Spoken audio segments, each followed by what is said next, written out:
National. La colonisation est un crime contre l'humanité, un acte de barbarie. Des propos d'Emmanuel Macron. Votre réponse? Ils sont extrêmement choquants. Voilà, quel est l'objectif d'Emmanuel Macron? Pourquoi dit-il cela? Quelle plaie veut-il raviver? C'est un crime contre l'humanité, les routes qu'on y a laissées, les écoles qu'on y a mis, les hôpitaux qui ont été construits, la langue française qui a été laissée en héritage, la culture française. Alors, je sais qu'Emmanuel Macron, dans ses meetings, dit qu'il n'y a pas de culture française, mais quand même. Et tout cela serait un crime contre l'humanité. Il se rend compte de la gravité de l'expression qu'il emploie. D'autant qu'il disait à peu près l'inverse il y a 3 mois. Donc manifestement, il dit ce qu'une salle veut entendre, puisqu'il est en Algérie en ce moment, ce qui prouve qu'il manque de colonne vertébrale. Vous me direz, on le savait déjà, puisque c'est un candidat sans programme, et qui assume de ne pas avoir de programme à l'élection présidentielle, qui se construit, comme il l'a dit, sur la magie, la mystique et le côté christique qu'il revendique. Emmanuel Macron s'est justifié hier soir sur Twitter, il dit vous n'avez pas compris, il y a un problème de génération en France. Moi je suis d'une génération qui n'a pas vécu la guerre, et c'est ma responsabilité que de parler ainsi. Mais ce qu'il fait est au contraire irresponsable, parce que bien évidemment, d'abord il poursuit dans la repentance d'État. Et nous souhaitons stopper la repentance d'État. C'en est trop. Ça fait des dizaines d'années que la France ne cesse de s'excuser. Ça, c'est pas la faute d'Emmanuel Macron. Écoutez, oui, mais il participe, il aggrave ce mouvement, jusqu'à faire peser sur le poids d'un crime contre l'humanité sur le dos de la France et des Français. C'est parfaitement irresponsable. Donc, stop à cette repentance d'État. Je pense au contraire qu'il faut réapprendre à l'école le récit national, le roman national, les gloires de l'histoire de France, qui sont anciennes, qui sont nombreuses et qui doivent être apprises aux générations, à toutes les générations de Français, pour construire de l'unité demain. Parce que l'autre problème de cette déclaration, c'est que vous imaginez bien qu'elle va raviver des tensions. Comment voulez-vous demander, mais comment voulez-vous faciliter l'assimilation de jeunes issus de l'immigration quand vous leur dites que leur nouveau pays est coupable vis-à-vis de leurs parents et de leurs grands-parents de crimes contre l'humanité? Vous dites ce matin, et vous allez créer du ressentiment. Vous dites que c'est une faute grave? C'est une faute très grave. C'est une faute très grave. Et je crois qu'il a voulu masquer peut-être qu'il a voulu assumer faire une polémique, ce qui n'est jamais très bon, pour masquer le fait qu'il n'a pas de programme, ce qui est un autre énorme problème d'Emmanuel Macron. Alors on sait que c'est l'homme qui est dans les mains de l'Union européenne, les mains des banques, on sait que c'est l'homme de la mondialisation sauvage. Il n'est pas le seul candidat d'ailleurs dans ce cas-là, et qu'il assume donc de ne pas avoir de programme. Mais est-ce qu'il est obligé d'en faire autant, quitte à blesser, quitte à insulter la France pour exister? Je pense que non, je pense que c'est une faute. Vous savez ce que une disent faute grave. Beaucoup d'experts en politique ce matin, vous savez ce qu'ils disent? C'est tout bénef pour le Front National. Écoutez, si on dit ça, c'est qu'on estime que nous sommes donc le camp de ceux qui valorisent la France. Je m'en réjouis. Oui, nous sommes le camp de ceux qui n'ont pas honte du drapeau français, qui n'ont pas honte de la Marseillaise et qui sont là plutôt pour valoriser la France et la prendre de manière positive à nos enfants. Valoriser la France, l'actualité, c'est aussi bien sûr l'accord de libre-échange entre l'Europe et le Canada qui a été ratifié hier. On ne peut pas tout à fait dire que ça vous ait plu. Ça va détruire des centaines de milliers d'emplois, dit Marine Le Pen, franchement. Oui, en Europe et des dizaines de milliers en France, a-t-elle dit. Oui, bien sûr. Dans cet accord, il y a des choses très concrètes, cet accord de libre-échange. Il y a l'augmentation massive des importations agricoles qui viendront du Canada. Par exemple, pour le bœuf, ce sera x10, x10 par rapport à maintenant. Pareil pour le maïs, le blé, etc. Donc c'est une concurrence déloyale. Chiffre contesté par certains non, mais sans toute lettre dans le traité, ça ne peut pas être contesté. C'est une concurrence déloyale pour un secteur agricole qui est déjà en crise terrible. Nos paysans sont déjà dans une situation épouvantable. Ça va être la suppression massive des droits de douane. Donc on va encore mettre l'industrie française, l'agriculture française en situation déloyale. Ça va être la mise en place des tribunaux privés d'arbitrage.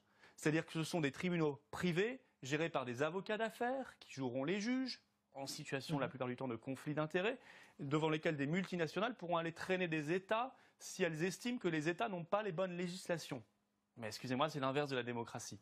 Et puis, c'est une menace pour le service public parce que, certes, le service public est mentionné dans le traité, mais comme le service public n'est pas défini clairement, juridiquement au niveau de l'Union européenne, alors en réalité, il n'y a pas de protection. Mais le commissaire européen au commerce dit que ça ne touchera pas le service public. Qu'est-ce que vous ferez si vous arrivez au pouvoir? Les commissaires européens, ils sont les ennemis du service public, donc ils n'ont pas à dire cela. Qu'est-ce que vous ferez si vous arrivez au pouvoir? Eh bien, la seule solution maintenant pour s'en sortir, c'est que Marine Le Pen soit élue présidente de la République. Mais elle fera quoi? Eh bien, elle sortira la France de ce traité. Comment?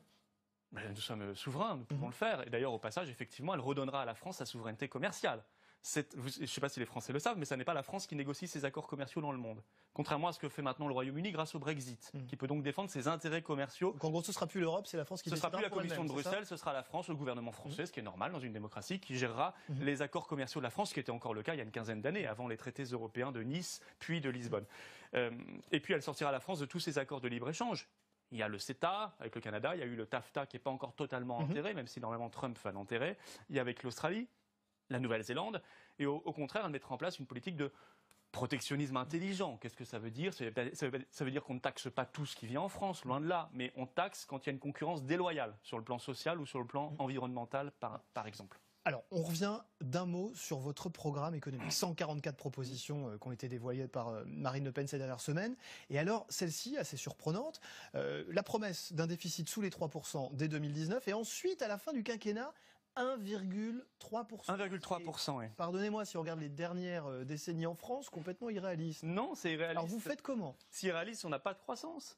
Bien sûr, Ah, si on mais n'a pas de croissance. vous tablez sur une croissance de 2 à 2,5%. Mais oui, et c'est beaucoup raisonnable. estiment que vous êtes assez optimiste. Hein. Mais c'est raisonnable. On n'a pas mis 4, on n'a pas mis 5, on a mis 2 à 2,5. Mais ça suffit pas économiquement. Qu'est-ce qu'il faut faire d'autre? Il y a d'abord la croissance, premièrement. Donc changer de modèle économique. Parce qu'effectivement, aujourd'hui, on ne fait que gérer la pénurie. On se contente d'avoir 0 ou 1% de croissance. Et en réalité. Mais bon, on n'appuie pas sur un bouton pour en avoir plus. Non, mais donc qu'est-ce qu'on fait? On fait comme veut M. Fillon. On détruit la sécurité sociale, on baisse les salaires, les retraites et on augmente le temps de travail massivement sans que les salaires n'augmentent. Quelle solution pour le Front National alors? Relancer la croissance par un nouveau modèle économique, fondé sur le patriotisme économique, le soutien massif à nos TPE, PME, à nos innovateurs, à nos créateurs d'entreprises. Le patriotisme économique, ça veut dire que la France gère sa monnaie nationale, qui sera enfin adaptée à son économie. Ça veut dire qu'elle a des frontières face à la concurrence déloyale. Ça veut dire qu'elle donne un avantage aux entreprises françaises dans les marchés publics français. On ne supporte pas que nos policiers roulent en voitures étrangères ou que nos soldats, nos armées aillent acheter des chaussures pour justement nos militaires étrangères. Tout cela, ce sera terminé, ce ne sera plus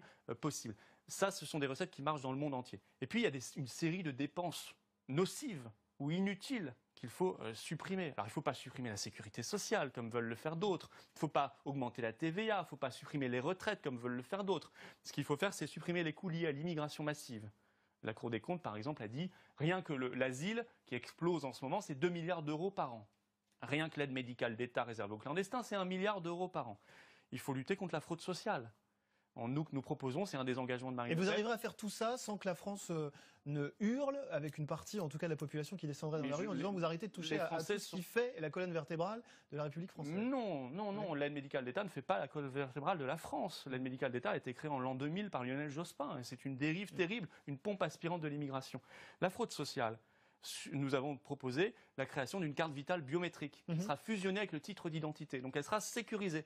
Donc on va arrêter cette fraude insupportable parce que frauder la santé, c'est toujours au détriment de la bonne santé de quelqu'un d'autre, de son voisin. Et puis on va arrêter les coûts liés à l'Union européenne. Je vous le disais. Là aussi en appuyant sur un petit bouton magique. Non, simplement en disant on va reprendre notre indépendance comme l'ont fait les Britanniques et on arrête de perdre chaque année 9 milliards par an. C'est-à-dire qu'on verse à l'Europe 22, elle nous en rend 13. 22 milliards, 13 milliards. 22 moins 13, ça fait 9. Donc ça veut dire que chaque année, on perd 9 milliards. Ces 9 milliards d'euros, ils vont vers l'administration bruxelloise. Ils vont aussi aux agriculteurs et ils vont à beaucoup d'autres... Non, pas les 9 milliards. Ce qui revient va vers les agriculteurs, donc les 13 milliards. Mais au passage, avant ça, on a donné 22 milliards. Je suis désolé, c'est un tout petit peu compliqué, mais il faut quand même le dire clairement aux Français. On donne 22 milliards, l'Europe nous en rend 13, dont la PAC.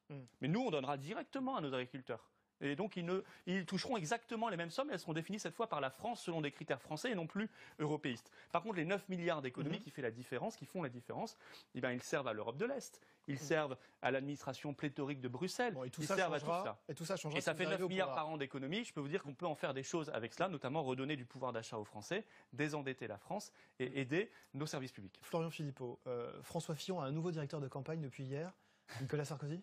Exactement, oui. Ce qui n'est pas très bon signe, parce que Nicolas Sarkozy n'a pas brillé. Si on dit ça, c'est qu'il a évidemment déjeuné avec lui hier et qu'il reprend maintenant à son compte l'idée d'une majorité pénale pour 16 ans. Votre réaction là-dessus? C'est-à-dire que pour essayer d'exister autrement que par les affaires multiples et variées qui l'entourent, il recycle de vieilles promesses jamais tenues de Nicolas Sarkozy. Sarkozy avait fait la même promesse en 2007. Avant son mandat de président de la République et avant d'ailleurs que François Fillon ne soit Premier ministre pendant 5 ans. Est-ce que cette promesse a été tenue? Non.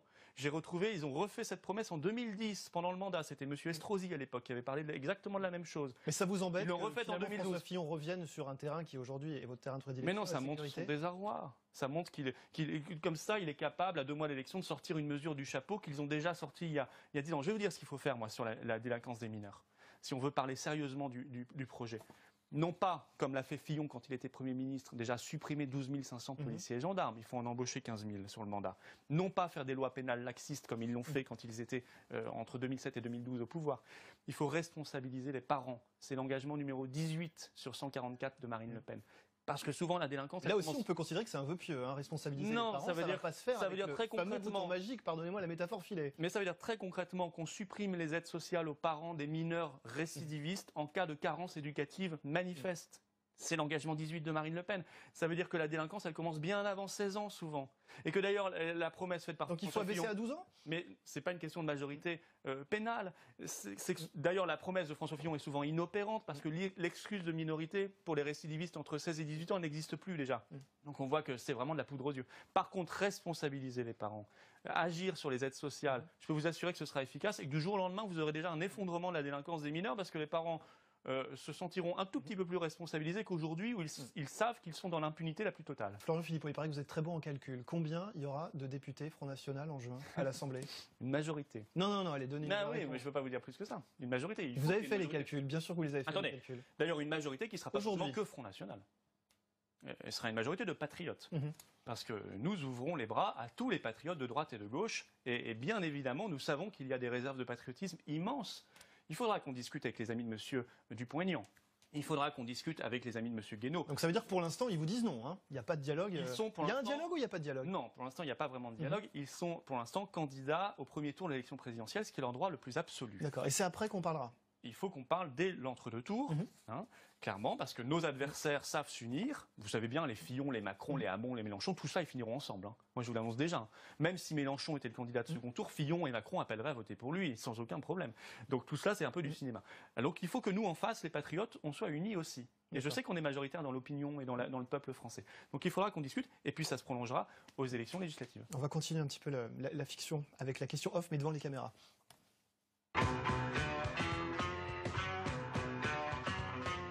Que la fiction, les projections. Dans l'hypothèse où Marine Le Pen arrive à l'Élysée, elle veut un Premier ministre qui ne soit pas du Front National. Donc c'est raté pour vous. Vous irez où? Ne me dites pas du Front National. Qui ne soit pas... Ah, d'accord. C'est pas la subtilité qu'on avait entendue. Ça veut dire que vous avez encore un siège. Comme ça. Vous serez où? Vous avez envie d'aller où? Quel siège? Et ne me dites pas que vous n'avez pas réfléchi. Non, pas de langue de bois, pas pour ça. Mais qu'est-ce qui m'intéresse, moi? Vous avez envie d'aller dans quel ministère? Vous donnez simplement les secteurs qui m'intéressent. Quel ministère? Beaucoup m'intéressent. Non, mais allez plus loin. Je suis passionné, alors je vais vous dire, je suis très sincère. Je suis à la fois passionné par les questions européennes, tout le monde le sait. Moi, je me bats pour l'indépendance de mon pays, je ne supporte pas qu'il soit sous tutelle. Donc, là. Je suis passionné aussi par les questions de défense nationale. D'accord. Ça me passionne. Moi, je veux ce deuxième porte-avions, je veux que la France retrouve une grande armée, une grande puissance, une grande voix dans le monde. Voilà, mais bon, je suis intéressé aussi, je suis fils de prof, donc par l'éducation. D'accord, donc éducation ou armée. Mais je ne suis pas en train de dire les ministères qui m'intéressent. Je dis non, mes appétences personnelles, et ce sera à la présidente de la République de décider. Vous le savez, c'est ça notre Constitution. On n'y est pas encore. Merci à vous d'être venu sur le plateau d'El